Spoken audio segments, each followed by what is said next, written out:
10ஆம் இடம் அப்படின்னு வந்துட்டாலே குரு. நீங்கள் மிதுன ராசியில் நிறைய பேர் பாருங்கள், ஆசிரியர்கள், வழக்குரைஞர்கள், பெரும்பாலும் நல்ல ஒரு தொழில் செய்யக்கூடியவங்களாக தான் இருப்பாங்க. மேனேஜிங் டைரக்டர், சேர்மன்ஸு, சிஓஸு, எக்ஸிக்யூட்டிவ் டைரக்டர்ஸு, அந்த மாதிரி ஒரு குவாலிட்டி ஆட்கள்.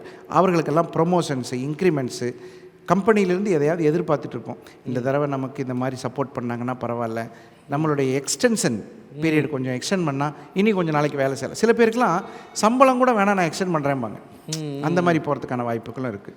ஸோ அதுவும் உங்களுக்கு சிறப்பாக இருக்கும். மாணவர்களுக்கு சார் படிப்பு, அதான் அறிவாளிகள் நல்ல வெற்றியாளர்களாக வருவாங்க, மிகப்பெரிய பொறுப்பான பதவிகளில் அமர்வார்கள். நல்லாயிருக்கும், நல்ல ஒரு குவாலிட்டியான எஜுகேஷன்ஸ் நல்லாயிருக்கு. குடும்பம் 2ஆம் இடம் சந்திரன். மிதுன ராசிக்கு சந்திரன் தான்.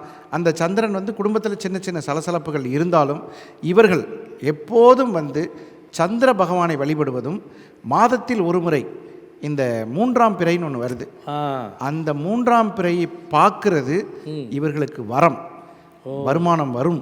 நல்லாயிருக்கும். கும்பிட வேண்டிய தெய்வங்கள், சந்திர பகவானையே கும்பிடலாம், திருப்பதி வெங்கடாச்சலபதியை கும்பிடலாம்.